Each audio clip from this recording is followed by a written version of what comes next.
Drejtoria e Shërbimit Social pranë Bashkisë Shkodër, në bashkëpunim me Policinë Bashkiake, me oficerët e sigurisë dhe në bashkëpunim të ngushtë me SBA-n, ka ndërmarrë një fushatë ndërgjegjësimi, sensibilizimi dhe informimi për rreziqet që i kanosen të miturve dhe të rinjve sot.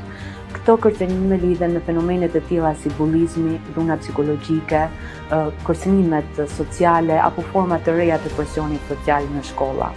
Kjo fushat synon të rrisë ndërgjegjësimin e të rinjve, informimin e tyre, forcimin e zinxhirit institucional për t'i thënë atyre që nuk janë vetëm, që pushteti lokal dhe instancat janë me ta për t'i dëgjuar, për t'i ndihmuar dhe për të vepruar. Siguria e fëmijëve dhe të rinjve tanë është një përgjegjësi e përbashkët e gjithëve dhe një ardhmë më e sigurt dhe më e mirë për qytetin tonë.